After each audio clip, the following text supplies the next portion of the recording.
Welcome to A Million and One Things. Girls, get it together. You have a show to do. Because it's cool to know stuff. Let's get started. Welcome to our show, A Million and One Things, because it's cool to know stuff. We're sponsored by Quirky Minds Media, your full-service media production company. If you want to know how we can help you at Quirky Minds Media, go to quirkymindsmedia.com for more information. My name is Temple Kenyon, and I am joining you, Cynthia DeBoer, my lovely co-host, remotely from my mom and dad's house in North Idaho. I know. Yeah, It's so exciting. it is. How are you? I'm doing pretty good. I've had kind of a crazy week, as always. You know, Quirky Minds Media is always something going on. So we've had a good week. How about you? Did you get to ride the combine? No, that comes later. We can do another remote later. Well, I want to come up there and ride it. That's one thing I haven't done yet. It's on my bucket list, for heaven's sakes. That'd be fun. We could totally do a show and annoy my brother on the combine. Oh, yeah. Well, annoying brothers are always a good thing. These are my parents, Joe and Pam Anderson. Thank you for being on the show. I kind of coerced them, so I want to thank you for taking time to be on the show. Welcome. Welcome. You guys can talk. Thank you. I didn't prep them too much because, you know, we don't want it to sound too scripty. So, well, exactly. My mom and dad live on a farm in North Idaho, and they, along with my brother Cody and his wife Chris, farm things like wheat, peas, lentils, rapeseed, canola. My brother has garbanzo beans, you know, if you like that hummus stuff. Right. So they basically are living in the breadbasket of the world and feed the world. So I thought it'd be kind of cool to just kind of pick their brain and let our listeners hear what it's like to live on a farm and be farming. They both came obviously from backgrounds of farming. My dad started farming his family's land in the 60s. 60s. But of course, 67. He did it, you know, when he was a kid too. And my mom's family also farmed not too far away from here. So they both had that background. But why don't you tell us how you guys met? We met when we were in grade school, actually. Mom, even though she was living in Idaho, at that time, the students in her area were being bused to Palouse, Washington. And when we were in the 6th grade, I think it is, the decision was made, rather than Idaho school district pay tuition to a Washington school district, they would bring those kids to Potlatch. And so that's how we actually met when Mom was transferred from Palouse to Potlatch. And we went through various times together, I guess, being boyfriend and girlfriend maybe as early as the 7th grade, and then going our separate ways a time or two. And eventually when we got in high school, we kind of got together permanently. And today, as we're recording, just ironically, it is their wedding anniversary. Wow. How many years?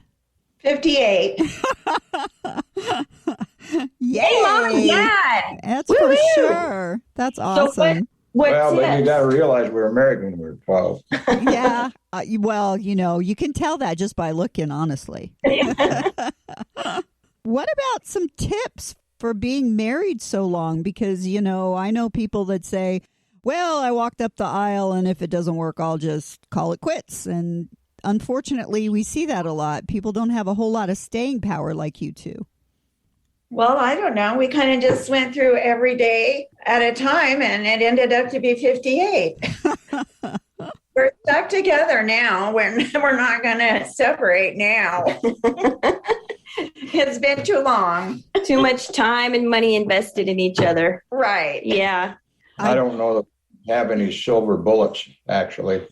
I think a lot of it has to do with the way we were brought up. Our parents were married for their lives. Our grandparents were married for their lives for the most part. That was just tradition. That's what you did. Exactly. I know I joked around with my husband because unfortunately we both went through a previous divorce before we got together. I told him, I said, I'm not going through another divorce. So there's only one way out of this marriage and you can choose if it's natural or not. Because that's horrible. That's good. Chad always tells me, my husband always tells me, you're bought and paid for now, so I'll just keep you around. It'd be too expensive to replace you. Exactly. Well, that's the point, because we got a lot of debt.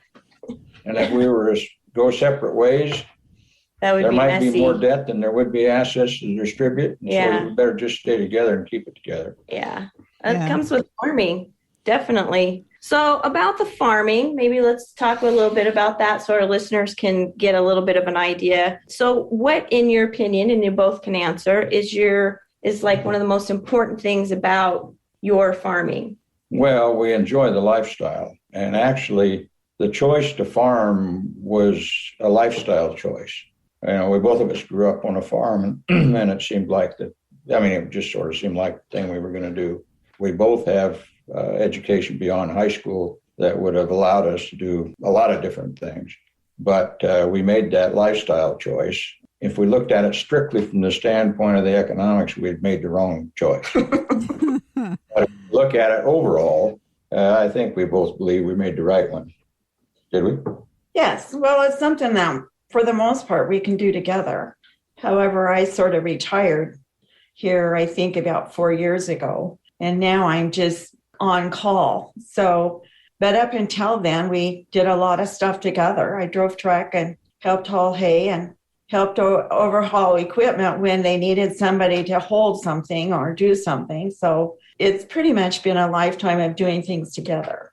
I think that's really important. My family on my mom's side, her grandparents, they lived in Arnold, Missouri, which is just outside of St. Louis, 17 miles. And they farmed everything you can imagine, from potatoes, tons and tons of strawberries, all kinds of berries, tomatoes, you name it. And they had a little roadside stand, and they would even take a lot of produce into St. Louis to sell it. And they loved it. And it was always, you see the Rockford or the Rockford pictures, and that was my grandmother. I mean, she was out there in her cotton dress with her hat on, her little gloves, picking strawberries and doing all of this. And she was just quite the lady. And Grandpa, too, he was something else. He would always come in about noon, and he'd take off his big old bib overalls, and he'd lay down for 15 minutes holding a watch in his hand. And when the watch hit the ground, then he knew it was time to get up, and then he would go on with his day. And it was a lot of fun, and I loved it. I loved going out there and picking strawberries and doing all that fun stuff. It was great. So I can totally appreciate your love of that. Yeah, it was great growing up on a farm. Usually in the spring, that's when a lot of the work starts, although even the previous fall, there's some seeding that is done, and then it winters over. And when I was a kid, we hayed a lot and had a hay crew, and Mom would fix a big meal for them at noon, and then they'd fall asleep under the tree out in the yard for a little while, digesting. And then there was always a little break in there where we kind of could go swimming at the lake. It was the wait time for everything to ripen up. And then in the, late summer, early fall, that's when all the big show came. Back then, my parents farmed about 1,400 acres and raised myself and my sister Tracy and my brother Cody. So I want to know just exactly how you guys handled all of that, if you want to share anything, because we are amazing children. So how did you do it? There were probably some times you wanted to strangle us, I'm sure. Well, in the early years, my dad and I farmed together. We had a partnership, and then later on a corporation. My parents only lived 3 miles away, and Mom's parents only lived 6 miles away, maybe. Something like that. And so we had a way to deposit the kids elsewhere at times if we needed to. And of course, grandparents were always eager to have grandkids, even if they didn't really want them. They would take their chances. They always wanted us. And then later on, we had a full-time employee. Having an employee on a farm is difficult because it's hard to match up the size of the operation. You can't hire a half a person. Yeah. So then we kept him. He actually worked for us, I guess, for 26 years. Wow. And Cody decided that farming maybe was going to be for him. And I think, again, it was a lifestyle choice, not an economic one. So our employee decided that maybe the time had come for him to actually find a job where he had a retirement and benefits and some of that sort of thing, because that wasn't being provided on the farm. Our operation has grown to something over 3,000 acres, and Mom and I are in the process of trying to transition, which isn't easy. You can't just dump it all on the kid the next day, and so it'll take some time, and I'm glad it is taking time, frankly. Yeah. I don't have a favorite rocking chair that I want to be in all day long. No. Yeah, well, Maybe a few minutes in the afternoon until he drops the watch. Is that how that works, Cynthia? yeah, that's how that works. And I grew up a carpenter's daughter, so I started going out with my dad in the field when I was like 12 years old, and I absolutely loved it. And I loved spending time with my dad. He was one of these teachers that this is the way I do it, but if there's an easier, better way for you to do it, then you go for it. And of course, you know, he was also kind of tough. You're around saw blades and everything, and if you cut your finger or whatever, it was like, well, did you cut it off? Nope. Okay, well, wrap it with some duct tape and keep on going. And that's what we would do. But I loved it. And I think that when you mentioned the kids actually being dropped off at the grandparents', there's a book that I absolutely love, and it's about Aboriginal people. And what they say is that it's really good to have grandparents really spend time with the kids, because they learn as much as the kids learn from them. And it's really a nice treat to be able to keep those memories alive of things, watching the weather and watching how crops grow and all of those kinds of things. All of that is so important, and I really feel we're losing that. And so I applaud you guys for keeping that alive. It was fun. Harvest was a big deal, maybe even ahead of Christmas. And Mom always had things for us to do when we were riding in the grain truck. She would drive grain truck, and Dad would, at that time, drove the combine. Now Cody has obviously taken that over. But she would make sure we had color books, and, you know, we were told the rules. If you run around out, you had to wear tennis shoes. And if you wore shorts and you ran out in the stubble field, you risked cutting your legs up on that stubble. But we did it because we thought it was fun. I mean, did we drive you nuts? I'm sure we did. Maybe just a little. When the color pens melted, they argued over them. Oh. And our son thought it was really, really great to do his little pee out on the truck tire. That was what he lived for. He was experiencing his inner dog or something, I guess. The great outdoors. Yeah, it was a great childhood. I mean, I thought it was hard work, and I saw my parents get up before the crack of dawn and work all day into the night. I mean, dinners were sometimes at 8 or 9 or later at night. And I think, you know, I look at my work ethic and my parents' work ethic, and I'm like, boy, I don't know if I could have done it. I just think it's a great lifestyle. It's different. People talk about farm to table with their food. And I don't know if some of those people understand the blood, sweat, and tears literally that goes into feeding America and feeding the world. And I just think it's important that we emphasize how important farming is. So what do you guys think is something that maybe not everyone might know? Like, is there a little something they're like, I bet nobody knows that when you farm? Well, I think it became obvious, or should have become obvious, when the pandemic hit, that there was product in the fields that were being destroyed. And of course, the media made more out of that than actually happened. But there was some of that, milk being dumped and that sort of thing, pigs being killed. And yet people were not able to have, the grocery store shelves were beginning to be empty. And I guess people didn't really realize what the system is in between the farm and the grocery store shelf. You know, a dairy right now does not squirt the milk from the cow into those little plastic bottles. It Right. goes into refrigerated tanker trucks and is sent to a processing plant. Yeah.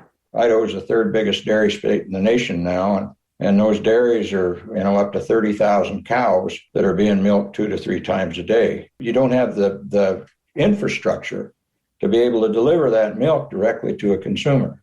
And so I think a lot of people maybe became very disturbed about that. But maybe in the process, there was a little bit of a learning curve that we take our food supply for granted to a great extent. Yeah. What do you think, Mom? I have to agree. The big thing in Idaho now is to take out 4 dams on what we call the Snake River, and they've put them in, and we have barge or freight shipping on ship clear to Portland because of those dams. And wheat is a big deal on it. We ship a lot of wheat, and it keeps some of the trucks off the road and stuff, and they want to take them out. So it would really, really hurt wheat shipping or farm shipping on these big barges that come into Portland.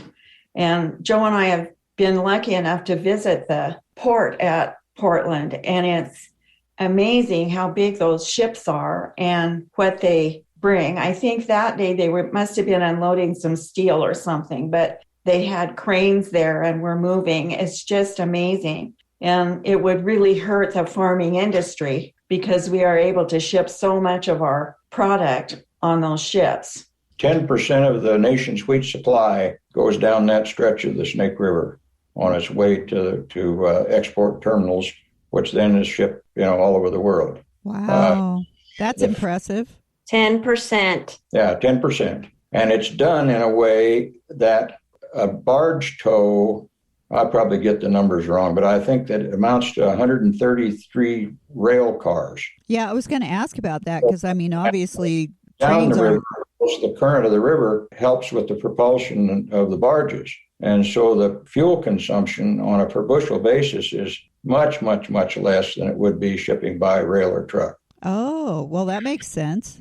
And the dams provide, just as a little aside, hydroelectric power, which my mom is involved in the power co-op in this area. There's co-ops all across the nation. Not all electricity is provided by co-ops, but there are co-ops, right? Right. And so you served on a board of directors for Clearwater Power. Yes. For how many years? 26 years. Wow. She knows how important the dams are, obviously, for the farming industry, but also for the hydroelectric power. Yeah. It's good energy because it doesn't destroy anything. It takes the water, and they can control the water at the dams. So if it gets a little slack, or if we're going through a period of a lot of water, they can let a little water out. The biggest mover is the Indian tribes, and they say that it takes away their salmon. So it's just kind of a big back and forth right now. But I don't know. I think I'm kind of coming to believe that maybe sometime they might come out, and it will be just a devastation to the rural areas that ship that way. But we have to kind of please everybody. Times change, I guess. So what other things have you been involved with outside of the farm? Mom's done the co-op and spent a lot of, if we need to do a show on electricity, she's the one. I know. Hey, well, we are always looking for shows. So yes, we might need to have her definitely... back. Exactly. And other than, she raised kids and helped farm and all that kind of stuff. But she also was sort of the person that held things together when Dad did other things away from the farm, which he's had a lifetime of service. What are some of the things that you've done? Well, I've served on various agricultural organizations, boards of directors, and a couple of different commodity commissions, and a couple of different appointments from the federal government appointments for one for science and education and farm service agency committee person for the state of Idaho. I guess it's nice to say, that the driving force is to give something back, but I've always felt probably I got more than I gave in terms of maybe understanding issues and opportunities to meet people and establish lifelong friendships, even though you serve on a board of directors and that tour ends and you never see that person again. It's still a friend. Mm-hmm. And I guess that's probably really one of the biggest takeaways from that sort of a thing is the people you meet and the associations you build. And just as an aside, we are working on the memoir for Dad, and it includes Mom too. So those stories will be told soon, we hope. You'll get it done. Everything in its own time, as they say. And it's important to really take your time and make sure that it's right, because you wouldn't be happy otherwise, because you're a big perfectionist, as I am. So you got to be right. When it comes to the crops and stuff, and you mentioned that there was a lot of different ones. Do you have to rotate fields because of minerals and that kind of thing, or how is all that handled? Yeah, crop rotations are, at least in our business, are an essential part of the operation. And winter wheat is the crop that we have the best chance of actually making any money on. And most everything we do is to try to raise a better winter wheat crop. Crop rotations by having different species and different growing seasons tends to help with control of insects and diseases and weeds. I have had experience raising crops too close together and wondering why the yields weren't what I thought they should be, and then expanding that rotation. And actually, we went from a 2-year rotation where it was a wheat and basically peas, lentils every other year to a 3-year rotation that included a spring grain crop in there. And we grew, on a third of the acres, we grew about as many bushels of winter wheat as we did with half. Wow. So it does make a big difference then. Yeah. But of course, the issue becomes, can you make any money on those other two crops? And the answer to that is sometimes.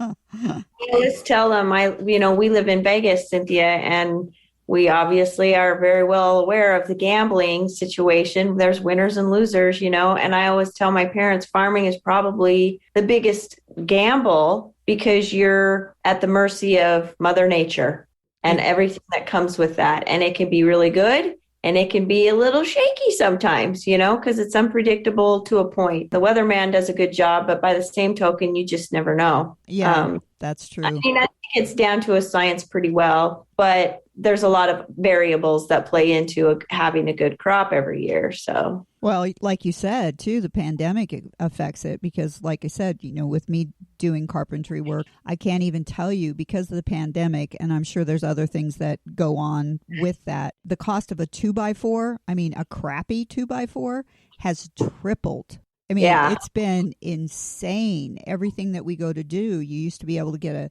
fairly decent 4x8 sheet of plywood for $30. Well, that's long gone. It's doubled. So it does affect everything. And I know that there's the Farmer's Almanac. Do you guys, is that kind of a Bible that you use, or is that more hype than not? Actually, no, it's not. I don't have much faith, frankly. In the area we live, the Palouse country of the inland Pacific Northwest, if you try to predict the weather, you probably are going to end up being wrong more often than long-range weather forecasts may give some sort of guidance to weather patterns as a whole across the nation, but as an individual farmer, they don't really mean very much. You look outside and that's what the weather is. Yeah, it's the swinging rock thing, if you have a rock hung by a string and it's swinging, it's windy. If it's wet, it's raining. If it's white, it's snowed, and all those kinds of things. And if it's gone, you better take shelter. Right. Well, it's a beautiful sunny day today. It froze last night, but it's a beautiful sunny day today. On the day that Pam and I got married, when we got up in the morning, it was pouring down rain, and it rained all day long. Well, see, that's another good sign. According to my daughter and her book about marriages, that if it rains on your wedding day, you're going to have a long, happy, healthy relationship. So there you go. Our father's very happy. Yeah. But I bet you kept your white dress clean somehow. I did. There you go. Well, I got married at Hemingway Park, which is right by Lake Mead. And the night before, I was outside with my stepson, and we were filling water balloons in the rain. And then the next day, it only got into the 70s, and we called it the picnic in the park. We had 3-legged races, watermelon seed spitting contest, and a water balloon toss that was supposed to be a toss that ended up with me and my husband, the best man, the maid of honor, everybody drenched. And thank heavens I was just wearing a linen dress because it would have been a disaster otherwise. But it was a lot of fun, and you got to enjoy those days. And that just makes it something special to remember. Yeah. I don't know how we're doing on time, but just something that maybe you guys want to leave the listeners with. What are things that maybe you guys face or see farmers facing now and maybe, into the future? Not that you can predict the future, but just do you see issues that might play into farming in the future, and maybe some advice for people who are just trying to get into farming or they're young and haven't done it for a couple of years like you guys have? Well, one of the things that I see for me currently is one of the most bothersome things, and what I see is causing a backdrop of things that are going to be very difficult for not only farmers, but anybody that's in business. And we've gotten ourselves polarized in the political situation to the point where, first of all, we can't agree on can't even compromise on some of the most important issues. And so many of the issues that face us every day in terms of environment and health and all of those sorts of things are going undone. The other thing is, if you're in a business, you have to be able to plan. And if you go from one extreme to the other as a result of an election every 2 years, it makes it extremely difficult to do any long-term planning for any kind of a business. And that has gotten to the point where I think it's going to be, if we don't get it figured out, it's going to be damaging to not only agriculture, but, well, anybody that eats, but also to many, many other businesses. And I've spent quite a lot of my time on behalf of various agricultural groups in lobbying. And what I've found is that if you're not willing to compromise, you're not going to get it done, realizing that generally compromise is going to end up costing more money.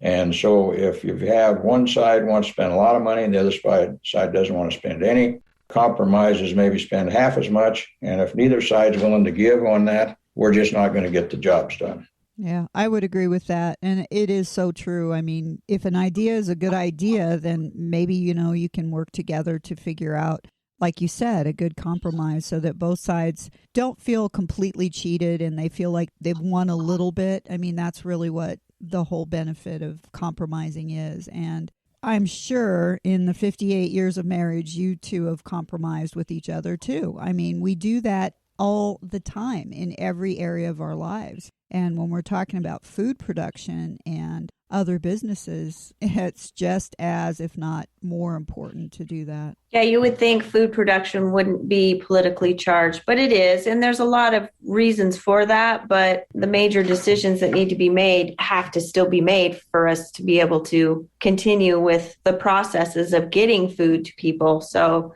that is interesting. And of course, the dams you brought up is going to be an interesting situation for this area too, how that plays out. It is. It's going to play a big part in it. It really, really is.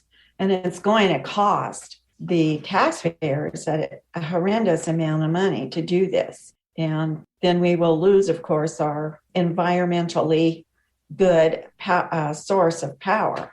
I don't think that there would be enough solar and wind power to serve the Pacific Northwest and more. So I don't know how that's going to come out. Just got to pray a lot. Yeah, right. I do go around with my fingers crossed once in a while. Yeah, exactly. Fingers, toes, legs, knees, whatever you can do. And knocking on wood doesn't hurt either. It's the 4 dams on the lower Snake River that serve to even out power supply so that the region doesn't end up in a situation like Texas had, where if one thing goes down, the whole system goes down. Yeah, that was frightening. And even though those dams don't produce a huge percentage of the total electricity generated, you can store water. You can't store wind, and you can't store light yet. And so it provides a mechanism to even the supply out in relation to the dam. And so far, there aren't many other ways to do that other than through hydro or through fuel-fired turbines of one kind or another. That's interesting. Yeah, I don't think people understand that either. I mean, we have obviously production of electricity here at the Hoover Dam, and a lot of people just take it for granted. And I mean, I know when we lived in Colorado, it was always so cold, and we lost electricity a lot. There were a lot of outages, and we always had a gas stove because at least we could all stay warm around the stove. We just block off the house and all sleep in the dining room or whatever. But again, it's like anything else. It's even taking care of our bodies. We need food, nutrition, doctors at some points. We need chiropractors at some points.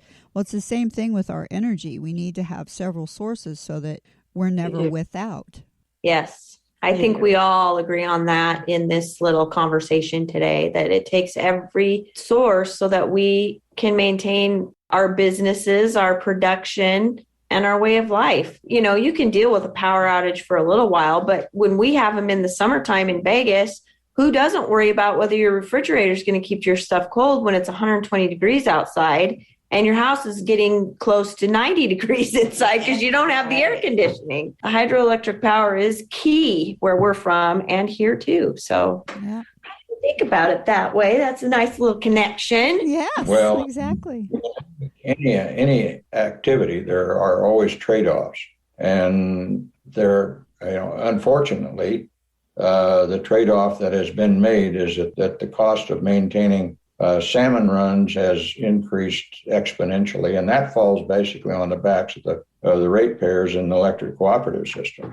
And the idea that we can breach the 4 dams and have things go back to the way they were in 1895 probably is not realistic. Well, there's one thing in life that's constant, and that is change, and people need to try to adjust to that and try to make the best decisions for the population and the needs at the time that they're in. And going backwards. I mean, I love looking at the old Westerns and all of that, but I sure as heck wouldn't want to live back in that time. I love indoor plumbing. So, would not want to go back to that. So I think people need to really think about that a little bit more. Well, should we wrap her up? Are we up against time? Yeah, we're doing really good. We're over a bit, but that's okay. I just want to say thanks to my parents for their time. It's a crazy time of year. As people who farm know, that springtime is when you get ready for a lot of stuff to happen. So I want to say thanks for the time. And Cynthia, you realize this is our second remote, and I think we've been successful. I guess we'll find out after the fact. But now we get to do remotes all over the place in Las Vegas. So we're going to be running all over. Oh, I know. We've actually got a few places in mind that we can go visit. And I thought, even a tour of Quirky Minds Media might be a fun one to do. Okay. Yay. Because we've added a bunch of stuff. So it's going to be cool. And it's been really, really an exciting time. And could not ask for a better co-host. So I guess we're going to sign off. And thank you both for joining us. Y'all have been listening to A Million and One Things. Check us out at amilliononeThings.com or email us if you have any questions for these lovely Idahoans at amilliononeOneThingsShow@gmail.com. Email us and let us know if you have any questions, maybe some show ideas, whatever you would like to do. Let us know what you think. And as we say, a million and one things. Because it's cool to know stuff. Yoo-hoo! Like a delay. Yes. You know what? If we can't laugh at us, we're dead in the water if we can't. So bye for now. I hope you all enjoy the rest of your day. Well, thanks, Cynthia. We appreciate you taking time to do this remote. Bye, guys. Bye-bye. Join us next time when we come up with something new. After all, there's always a million and one things to talk about.